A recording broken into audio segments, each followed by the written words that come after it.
Kita tidak lihat ada dual narasi yang bermutu, bahkan di tingkat pusat. Semua talk show yang ada di Jakarta itu ya isinya omon-omon doang.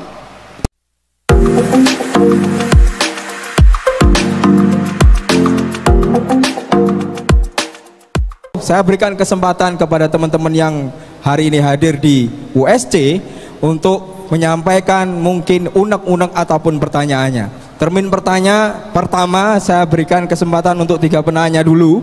Oke, Mbak yang di sini sebelah sini, mungkin teman-teman operator bisa dibantu dengan micingnya.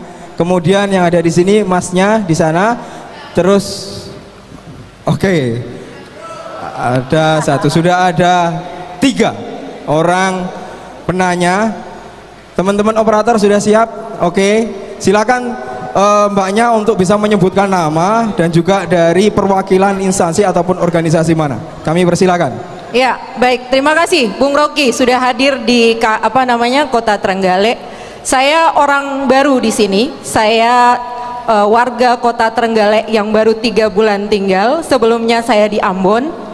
Saya dari Ambon. Salam semuanya warga Trenggalek. Tadi saya sempat mengangkat tangan sebelah kiri ketika menyanyikan lagu Darah Juang.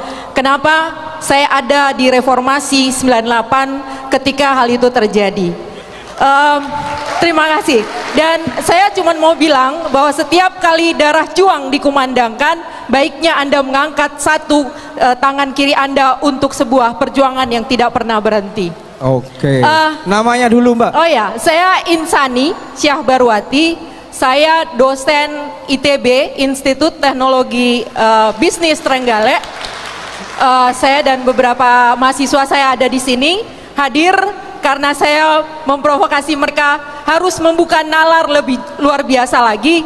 Karena saya ketika tiba di sini, saya melihat kota ini minim literasi. Saya berjalan seluruh kota ini dan tidak menemukan satupun toko buku, Bang. Itu menyedihkan buat saya. Kenapa? Karena hampir seluruh kota ini tidak ada saya temukan toko buku, yang artinya masyarakatnya terlalu minim atas literasi. Apa yang tadi mungkin Bung Rocky sampaikan bisa jadi juga tidak banyak yang tahu. 750.000 warga kota Trenggalek itu tidak semuanya hadir saat ini. Bayangkan hanya 0, sekian persen. Artinya tingkat literasi dengan nama besar Anda sebagai Bung Rocky Gerung se-Indonesia itu tidak ada magnetnya di Trenggalek. Makanya saya bilang terima kasih. Terima kasih untuk kabar Trenggalek. Saya apresiasi sekali di usia 3 tahunnya berhasil menghadirkan seorang Rocky Gerung di kota yang kecil ini. Saya mau mengkritisi satu hal, Bung Rocky. Ketika Indonesia di awal pemerintahan Jokowi, kita tahu bersama bahwa semua orang begitu mengeluh-elukan dia sebagai sosok masyarakat bawah yang berhasil duduk di puncak pimpinan presiden. Tetapi 5 tahun terakhir yang terjadi adalah kita semua kecewa terhadap pemerintahan Jokowi selama 10 tahun terakhir. Kenapa? Ada kepentingan-kepentingan lain yang muncul di sana, termasuk di dalamnya dia mencoba mewariskan Wakanda terhadap anak-anaknya. Apa yang Anda sebutkan tadi terkait dengan kondisi IKN saat ini, alangkah menyedihkan sebab kondisi pendidikan Indonesia bahkan gaji dosen sangat minim di Indonesia. Kenapa kemudian membangun sebuah ibu kota yang sama sekali hanyalah sepenggal mimpi yang membuat masyarakat Indonesia saat ini bermimpi pada sesuatu yang semu sebenarnya. Padahal jika dana untuk IKN itu dilakukan untuk seluruh Indonesia, apalagi di Maluku misalnya, yang kepulauan, atau Riau yang kepulauan, yang kondisi pendidikannya sangat-sangat minim. Apa pendapat Anda tentang itu? Terima kasih. Assalamualaikum warahmatullahi wabarakatuh. Selamat sore, salam sejahtera bagi kita semuanya. Perkenalkan Bung Rocky, saya Zurunuska, saya putra asli Trenggalek gitu. Terkait dengan isu tambang emas, saya salah satu orang yang tidak setuju dengan adanya tambang tersebut. Karena salah satu wilayah yang dipetakan itu adalah wilayah di Kecamatan Dongko, di mana itu adalah tempat tinggal saya, mulai dari saya kecil hingga sampai sekarang. Terkait hal itu, karena di sini saya juga masih muda, karena masih belum terlalu banyak pengalaman, maka salah satu cara yang bisa saya gunakan untuk menanggulangi tambang emas itu apabila jadi adalah saya menolak dengan cara mengembangkan salah satu wilayah di Kecamatan Dongko, yaitu dengan insya Allah akan membuka jalur pendakian Gunung Semungklung gitu. Karena Gunung Semungklung adalah salah satu wilayah yang akan terdampak apabila di Trenggalek itu ada tambang emas seperti itu. Jadi untuk saat ini untuk Gunung Semungklung sendiri masih dalam proses pengembangan, Bung gitu. Kalau Bung Rocky Sukandaki silahkan kalau ke Trenggalek mampir ke Semungklung nggak apa-apa, karena kemarin baru aja kami ambil video kemudian memasang jalur pendakian di sana gitu. Pertanyaan saya adalah apakah cukup peran saya sebagai putra asli Trenggalek untuk menanggulangi tambang emas itu adalah dengan membuka jalur pendakian tersebut gitu. Karena saya benar-benar nggak setuju, karena di Semungklung tersendiri itu banyak sekali tersimpan sumber daya alam, kayak masih hutannya masih asli, mata airnya masih banyak, dan kayak flora faunanya masih terjaga di sana. Jika kalau itu terjadi, maka saya nggak tahu dampaknya seperti apa gitu. Tentunya berdampak sangat buruk bagi lingkungan di sekitar rumah saya. Seperti itu, Bung. Terima kasih. Oke, berikan tepuk tangan untuk 3 orang penanya kita. Tanpa bermaksud untuk kemudian mendikte dari para trigger kita yang sore hari ini bersama kita. Saya yang sedikit mengulang, yang pertama mungkin dari dosen ITB Mbak Insani ya. Ini kegalauan, kegundahan terkait dengan disparitas antara pendidikan dengan konteks yang hari ini sedang kita alami dengan kebijakan pemerintah pusat.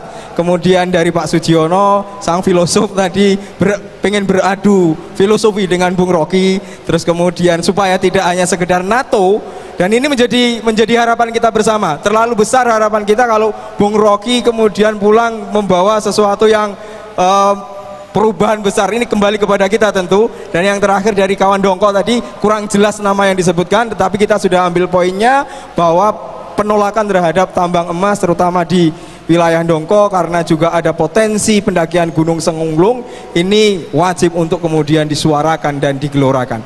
Monggo mungkin Bung Rocky atau Bung Diki dulu untuk bisa menanggapi. Kami persilakan. Oke, tidak usah berebut. Iya. Bu dosen, terima kasih Bu dosen tuh. Darah juang. Kita diingatkan kembali peristiwa di 98 oleh seorang dosen yang memutuskan untuk mendidik. Dia memilih menjadi pendidik, sementara teman-temannya memilih jadi komisaris di angkatan yang sama. Kalau kita tanya kenapa dia memilih jadi pendidik, karena bagi dia problem bangsa ini adalah pendidikan, bukan infrastruktur. Pak Jokowi memperpanjang jalan tol sambil memperpendek jalan pikiran. Dia pro infrastruktur, dia pro jalan tol, bukan jalan pikiran. Nah, Insani memilih sesuatu yang kadang-kadang orang anggap, kalau Anda aktivis 98 itu ada yayasannya tuh, penyaluran komisaris. Tapi saya kira banyak orang yang menunjukkan akal pikirannya secara sehat dengan memilih sesuatu yang menjadi sumber utama krisis kepemimpinan di negeri ini, yaitu pendidikan. Itu setara dengan keterangan yang kita bisa baca bahwa IQ orang Indonesia itu cuma 78 atau tinggal 78 di Asia. Bagaimana kita mau bersaing bonus demografi kalau otak kita itu tidak mampu tumbuh setajam, sesempurna Singapura misalnya, yang rata-rata IQ-nya 115, atau Vietnam 105. Jadi dari awal yang diterangkan oleh Pak Jokowi bonus demografi udah pasti gagal, karena itu cuma retorika. Faktanya tidak ada penambahan IQ nasional, dan itu terlihat dalam pemilu yang lalu. Jumlah pemilih Indonesia 78% di pemilu kemarin hanya lulus kelas 7, artinya tidak lulus SMP bahkan. Nah, inilah sumber dari politik BLT. Disogok pakai BLT, lupa dia tentang tugas negara. Jadi terkait betul di sini pilihan kita, apakah Trenggalek, kalau saya baca misalnya statistiknya, berapa rata-rata usia sekolah di Trenggalek? Berapa banyak tadi dia protes kemampuan naratif dari anak-anak muda Trenggalek untuk bahkan mendalilkan bahwa kita menolak tambang emas dengan argumen ABCD. Kalau tadi diminta misalnya, oh, Anda menolak tambang emas, sama, karena ada pilihan tambang emas atau jalur pendakian. Saya pengurus panjat tebing Indonesia, saya lebih memilih panjat tebing, jadi saya memilih jalur itu. Tapi bagi mereka yang membutuhkan kehidupan sehari-hari, bahkan untuk menjadi penambang liar, dia pasti memilih tambang itu. Nah, di situ perlu argumentasi. Tapi argumentasi yang disebut argumentasi kalau ada duel naratif. Kita tidak lihat ada duel narasi yang bermutu, bahkan di tingkat pusat. Semua talk show yang ada di Jakarta itu ya isinya omong-omong doang, nggak ada poin di situ untuk bertengkar. Jadi saya kira biasakan untuk melatih diri bertengkar. Ini mahasiswa, kalau Anda lagi ngadapin dosen itu bertengkar dengan si dosen supaya terjadi dialektiks, supaya terjadi percakapan untuk menghasilkan jalan pikiran. Jadi kalau Ibu Insani lagi nerangin, kamu jangan ganggu-ganggu pada dia, menggeleng aja tuh. Menggeleng artinya ingin cari perkara dalam pikiran. Rektor bicara, geleng-geleng aja tuh. Sampai saudara tahu bahwa saudara harus mengangguk. Mengangguk itu tanda feodal. Jadi jangan pernah mengangguk ketika Anda sedang belajar. Dosen yang baik, dia akan ajak mahasiswanya untuk bertengkar, bukan untuk menerima perintah. Itu dasarnya tuh. Ya, sekali lagi itu terkait juga dengan tadi Pak Dukun, siapa namanya, Pak Yudiono. Dia bilang tadi jangan retorika aja, karena Socrates ABCD. Lo Socrates itu ahli retorika, Pak. Itu aja udah kecil. Tapi saya tahu yang dia maksud, bahwa selalu mesti ada sesuatu yang dihasilkan dari retorika, yaitu akibatnya harus menimbulkan keinginan rakyat untuk berproduksi. Itu namanya. Jadi kalau cuma retorika aja, itu sama dengan Pak Jokowi bicara soal IKN, isinya retorika. Nggak ada yang masuk ke IKN sebagai investasi. Kalau saya beretorika, memang tugas saya beretorika, kan saya bukan pengambil kebijakan. Yang mestinya mengambil kebijakan justru yang berretorika. Ambil kebijakan kan kacau negara ini kan. Saya memilih untuk menjadi pengkritik kekuasaan, bukan pemberi solusi. Saya gaji menteri untuk mereka cari solusi. Tiba-tiba mereka tanya saya, solusinya apa? Ya berhenti, saudara.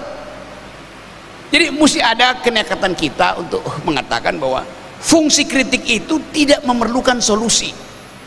Solusi itu bonus. Kalau saya kritik, saya kasih solusi, itu bonus aja. Tetapi harus ada aktivitas yang mengkritik kebijakan. Itu partai oposisi itu. Nah, oposisi ini yang tidak ada di Indonesia. Semua proposal publik harus melalui filter oposisi itu. Anda mau batu bara, Anda mau nikel, Anda mau segala macam, harus ada yang beroposisi supaya proposal itu datang secara persis. IKN tidak ada oposisi. Kenapa? Karena Pak Jokowi udah putuskan pindahkan IKN. Setelah itu dia bilang silahkan lakukan AMDAL. Lo mestinya AMDAL dulu baru putuskan. Kan itu masalahnya. Sekarang ada problem, apakah IKN akan lanjut? Tidak, akan mangkrak itu.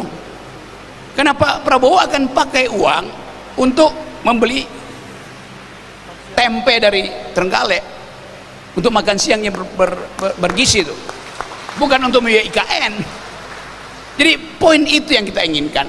Jadi kita promosikan pikiran supaya kita menghasilkan Trenggalek yang berpikir. Anda bisa pilih. Kalau Anda tidak berpikir, Anda berubah jadi tergolek, bukan Trenggalek. Oke, mungkin menambahkan dari komentar yang disampaikan Bung Rocky atau juga dari penanya.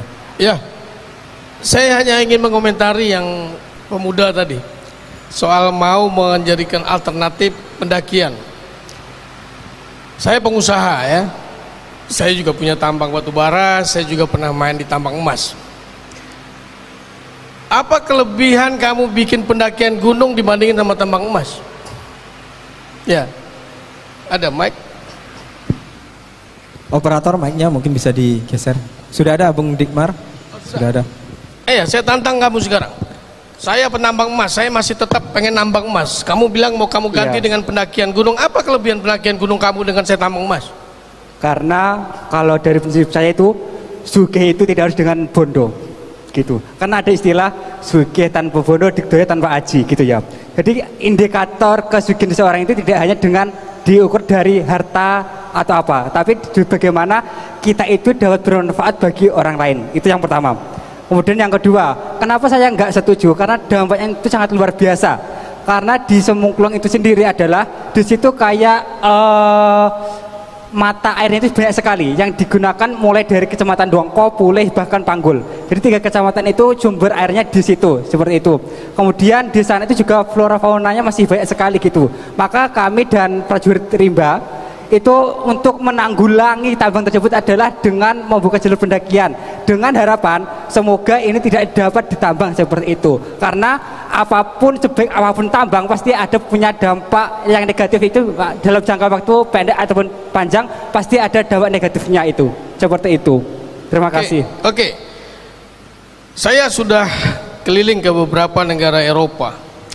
Saya tidak pernah lihat air di Indonesia sebersih air di Eropa. Saya tidak merasakan udara di Eropa yang segarnya seperti di negara kita, misalkan di Jakarta, Surabaya. Padahal itu di ibu kota negara. Saya kasih gambaran. Dulu juga mereka sama. Mereka lakukan penambangan emas, mereka juga lakukan penebangan hutan. Sehingga akhirnya negara-negara itu kehilangan paru-paru negaranya. Kemudian dia meminta negara kita yang masih lengkap hutannya, lantas dia bilang tidak boleh Anda tebang karena ini adalah paru-paru dunia.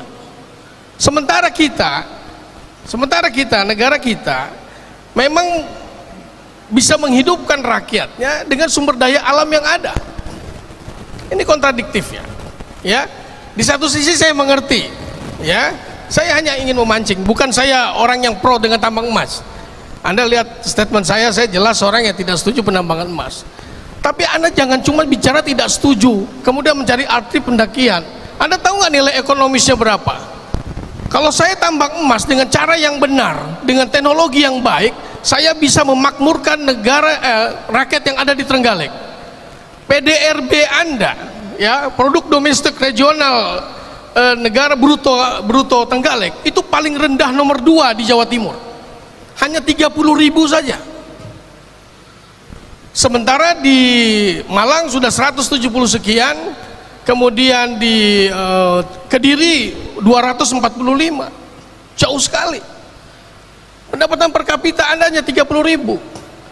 Kalau saya bikin tambang emas dengan baik, mungkin saya bisa bikin Anda 350.000 PDRB-nya. Kenapa tidak? Kalau saya seorang petambang yang punya etika lingkungan, saya tantang, Anda melarang saya, Anda punya hitungan sosial ekonominya enggak? Punya hitungan value ekonomi tidak? Anda bicara carbon value. Oh, kita punya carbon value. Bupati sedang menyiapkan memberikan carbon value, ya, carbon kredit. Kamu tahu nggak, Eropa itu membuat carbon kredit itu supaya negara-negara berkembang yang bisa menjadi paru-paru mereka tuh tidak membabat hutannya, sehingga dibiarkan aja dia hidup dengan ekonomi seadanya, tapi paru-paru dunia tetap ada. Jangan terjebak juga sama hal-hal yang begitu, ya. Jangan terjebak juga dengan NGO anti lingkungan hidup yang menyampaikan bahwa Indonesia harus melestarikan hutannya karena itu akan bisa merusak ekosistem di negara. No, itu kebutuhan mereka. Carbon kredit itu nilainya tidak semahal kalau kita mampu memendayakan alam kita dengan benar. Yang kita khawatirkan adalah investor yang mau masuk ke situ adalah negara asing yang punya saham 95%. Sehingga nggak mungkin dia berpikir moral, pasti dia berpikirnya cuan gue mesti banyak dan cepat. Itu yang harus Anda takutkan kan. Jadi Pak Bupati, jangan kamu bilang saya menolak. Kamu tantang Bupati. Pak Bupati, kalau Anda izinkan itu, berapa PDRB kami akan meningkat, berapa tahun PDRB itu akan meningkat, berapa nilai PDRB-nya, dan jaminkah tidak ada kerusakan lingkungan. Itu dong tantangannya. Kalau dia bisa nyebutkan angkanya, baru kamu kasih. Mana buktinya? Mana visibility study-nya? Mana amdalnya yang membuktikan itu? Kalau cuma sekedar saya tidak setuju pada mata air bagus, Eropa itu tidak punya mata air bagus, tapi airnya bisa diminum langsung dari keran. Iya, Eropa itu air dari keran mereka bisa minum, nggak punya mata air bagus. Mereka teknologi bisa melakukan itu. Jadi jangan juga kita terperangkap sama hal-hal yang membuat kita kayak naif. Ya, saya setuju pelarangan itu, tapi mesti sangat-sangat objektif. Sangat-sangat punya argumentatif, bukan cuma sentimental.